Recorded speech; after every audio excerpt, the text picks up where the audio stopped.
Hey everyone, welcome to Frosting Your Gravy. I am so happy to see every one of you who stopped by to visit my channel.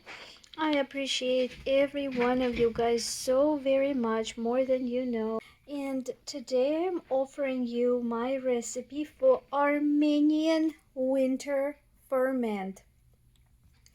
So all of these vegetables and, ready for it, fruit, fermented in one big jar.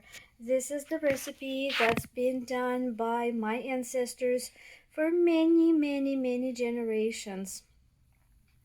And let's open it. This is day 2. I did everything yesterday, and this is the next day.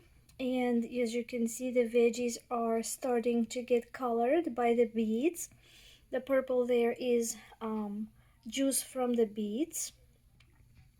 And I will give you a step-by-step, a very detailed recipe of how to ferment packed with nutrients jar, and you can make it as big or as little as you would like. I chose this big 2-gallon jar because we are a big family, and I am supplementing all of the meals that we make with these extra vitamins.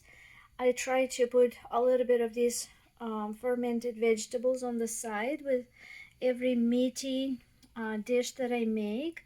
They go well together as far as flavors, and also serious nutrition value is in these. And this is our second jar. So once we place everything in, we loosely cover the jars. I don't seal them, I just put it on, and twice a day I open it to allow for the guests to escape.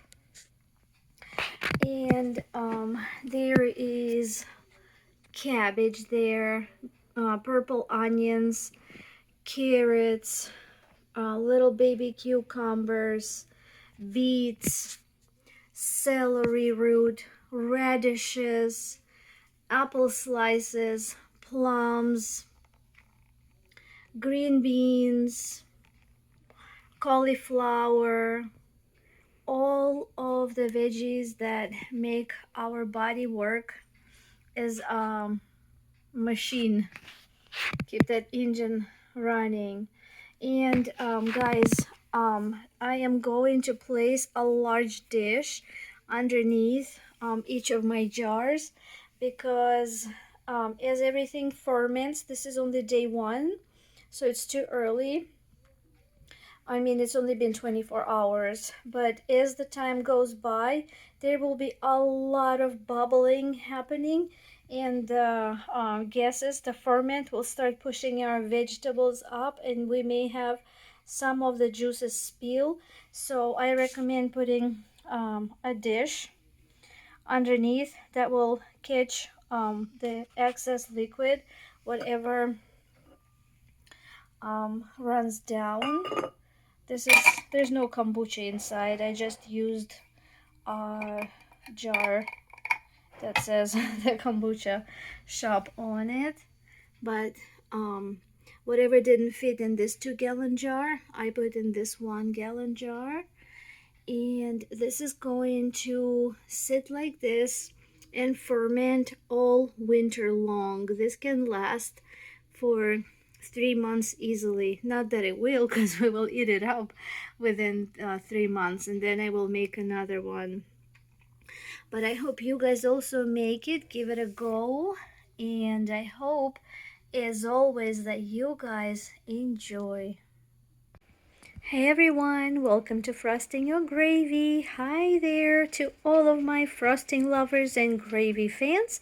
Today I am going to ferment a whole bunch of vegetables, and this recipe is very special and dear to me because this recipe is from my Armenian heritage.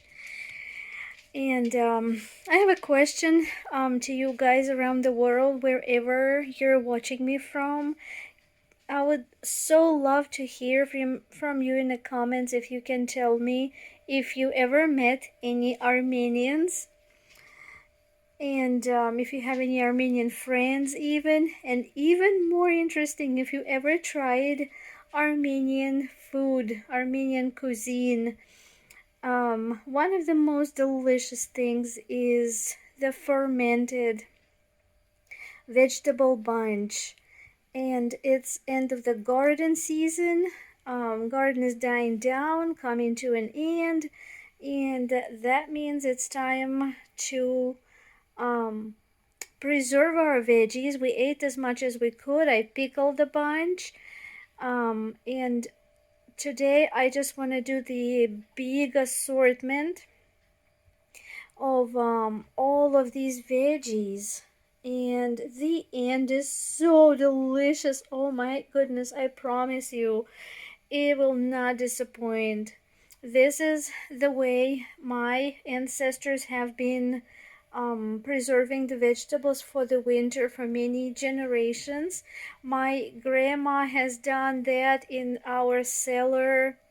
In my childhood growing up, we used to go down to the cellar, open the big tub, well, not really a tub, like enamel bucket container, and dig out beautiful, delicious red cabbages and everything else. And the reason I'm saying red is because we are fermenting beets with it, and the beets will give us this gorgeous red color on everything else, kind of purplish. It'll be so good, not to even mention just how healthy this will be, full of vitamins, full of probiotics.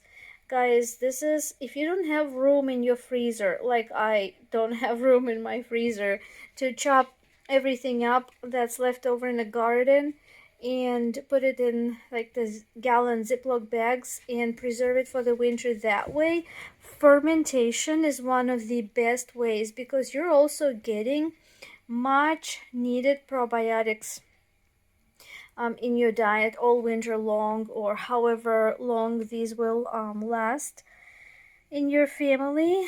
And let me just briefly give you an overview of what I will be pickling today.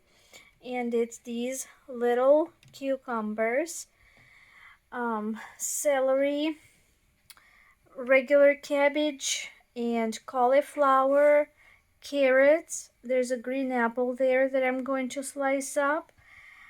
A very, perhaps to my American friends, to my European friends, and others around the world, plums. Yes, Armenians preserve plums together with the vegetables also. They're delicious, they're nutritious, and also an optional ingredient, obviously. And tomatoes. Now, these are already ripe. Tomorrow I'm going to collect some green tomatoes. Now, they do need to have like a little bit of pink color. They cannot be completely unripe, like hard and completely green. That's a no-no. They need to have just the beginning of that pink color. And here I have a very large purple onion, a bunch of radishes, garlic, and for the spice, and this is optional, I'm going to use serrano peppers. They're very hot. And guys, as I am prepping all of these ingredients, there are a few kind of special things to mention about each one as far as what's the best way to prep them. And I always begin by washing all of my vegetables thoroughly, very, very thoroughly. We don't want any dirt, any of that unwanted bacteria remaining on them, because that can hinder fermentation and actually begin growing of the mold, and that's not what we need.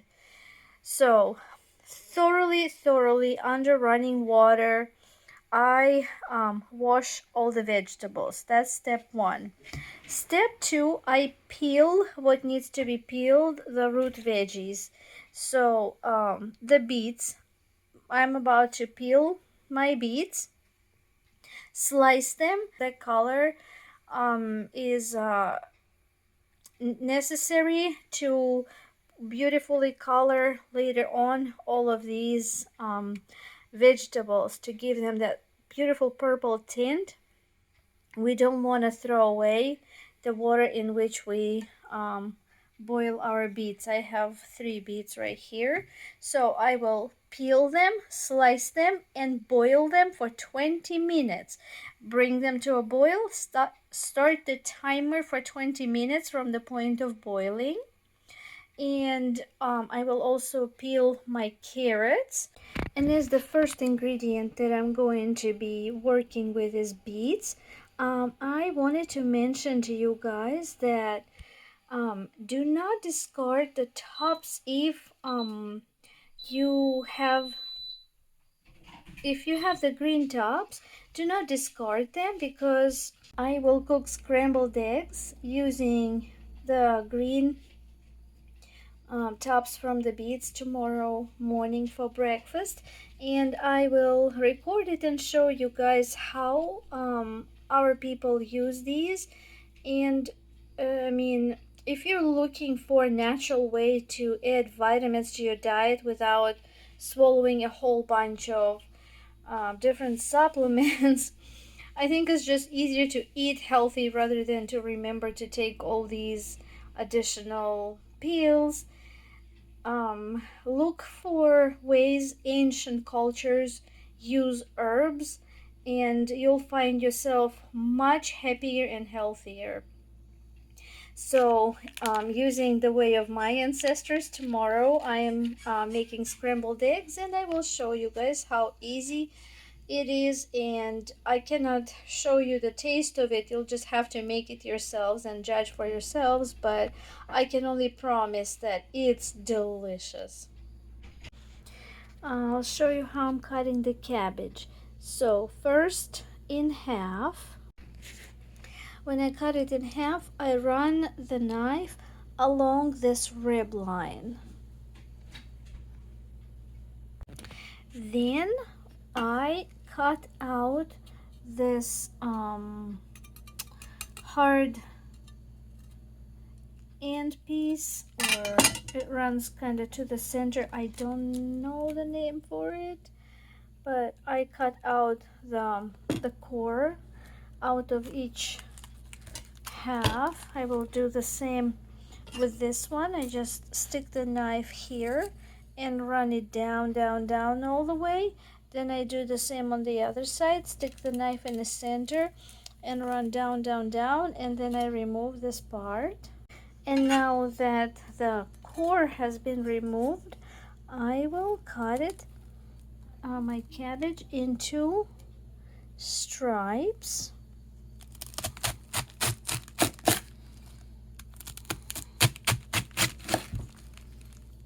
Like these.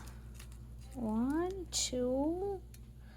I'm holding the camera so I can't really put the pressure on the cabbage. I don't want to hurt myself doing this, but like that. And I will slice up the rest of cabbage into strips. Okay, it's all cut up into strips. Time to turn it around, kind of like we would cut an onion. And then I will cut it into big chunks, about that big, here, here, here, and here. And I will have large squares like this, but this is honestly just one of the ways to do it. You don't have to do it into squares like me.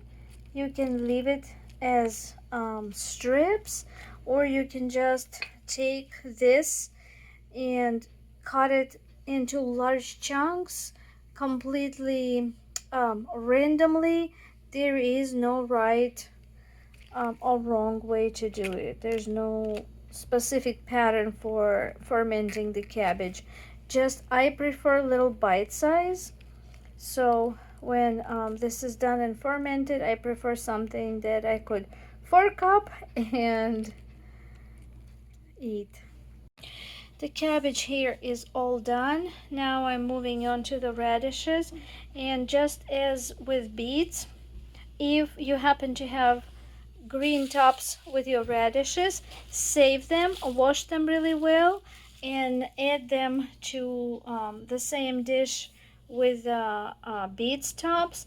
And these radish tops will also go in the scrambled egg recipe that I'm going to do tomorrow. Please watch for the recipe on my channel. It will be posted very, very soon.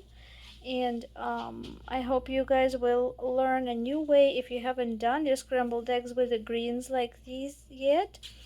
I hope you guys will add the recipe to your collection. But for the radishes, wash them, and again, there's no rule for how you want to ferment them. You can leave them as is, or you could slice them as big or small as you like. Alright, here is my veggie prep continuing. Cabbage done, and I have this zigzag cutter thing that I've been using for slicing crunchy celery, crunchy carrots right here. I like the shapes it creates. It's kind of pretty. It's gonna look really nice in our ferment jar. The cauliflower that I had, I broke into small pieces. And my radishes right here, I also cut into small pieces with a zigzag knife.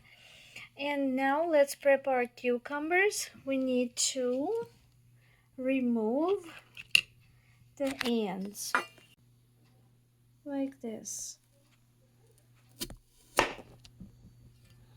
Chop off, and this little tiny end also. And I will do that on all of my little cucumbers. I peeled one head of garlic, and now you can either leave it like this, or if you want the real strong garlicky flavor, then we need to slice each one in half to open up that flavor. Let the juices run out. It'll make it more, the flavor of the garlic more sharp. For a mild garlic flavor, just whole cloves of garlic like that. Nothing more to do, just clean it. But I am making it slightly spicy, and I'm opening up the flavor. And here is the ginger root. I have peeled it, and I'm about to slice it. And alright guys, it is time to start layering everything up in our ferment jar. I have this Anchor Hawking jar that I bought at Walmart. It's a 2-gallon jar. I like the large size of it. And I'm going to do my ferment in this one this year. And there is no, again, right or wrong way to do it as far as like how you arrange your layers. I will just do again a quick overview of what I've prepped.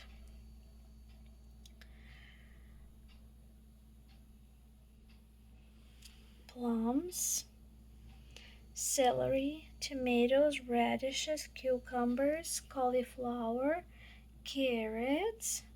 I have green beans here. Did you know that they're also pickleable and fermentable?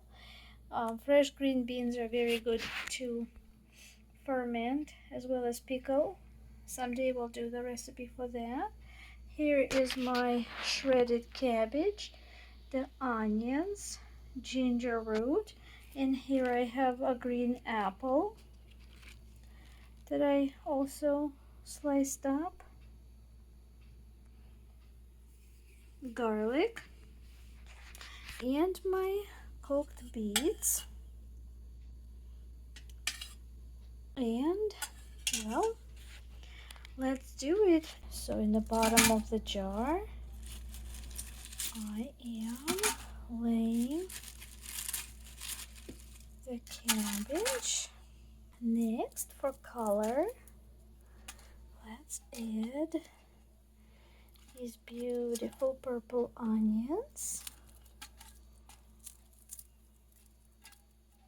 On top of those, I'm gonna add green beans,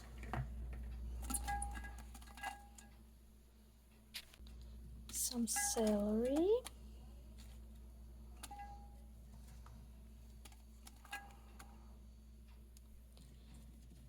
some carrots.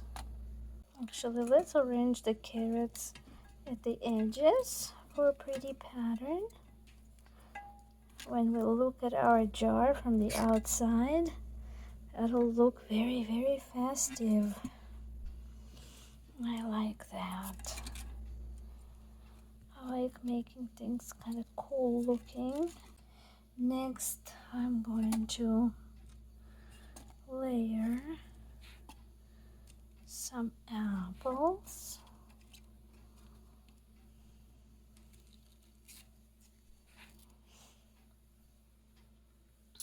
Then let's do some beets. Here I have the beets. And as I've mentioned before, we're not discarding the juice because we're actually going to use the juice as well.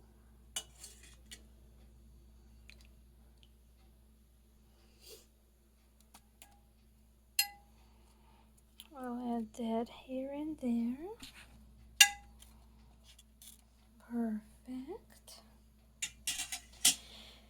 And then let's lay some cauliflower here and there. Now let's throw a little bit of garlic and a little bit of ginger. And I didn't show you what to do with the tomatoes yet. So, and that's optional too.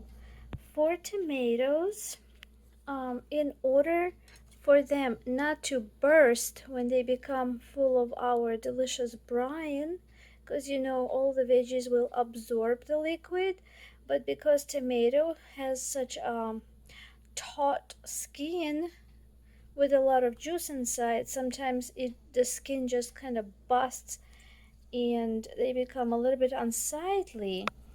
To prevent that, we will take a big chopstick and poke a hole right through the bottom, just a little bit, and pull out, and that hole will help for the tomatoes not to burst, not to bust the skin as they become full of our fermented brine. And let's add some tomatoes in, and as I mentioned earlier, I'm going to have more tomatoes tomorrow that I will bring from the garden, some green tomatoes. Alright, let's put a plum in here too. Now our darling little cucumbers.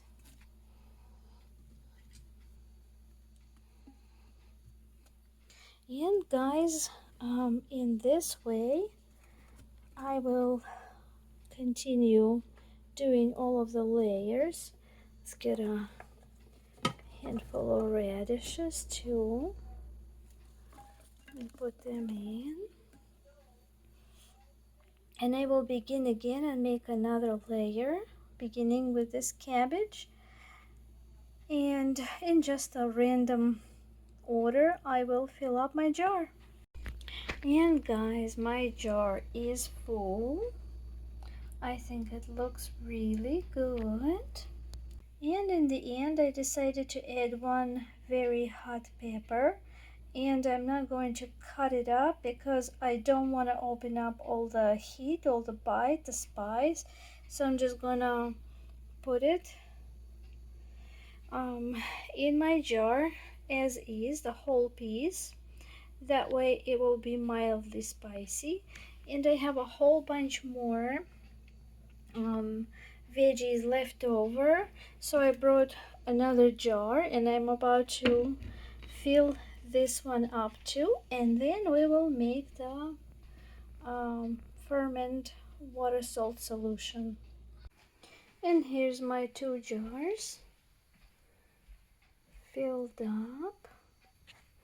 And now guys, we have a little bit of this water in which we boiled our beets, and I'm going to pour this water into the jars.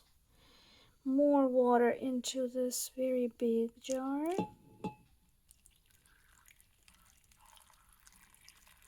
This will give it a beautiful color.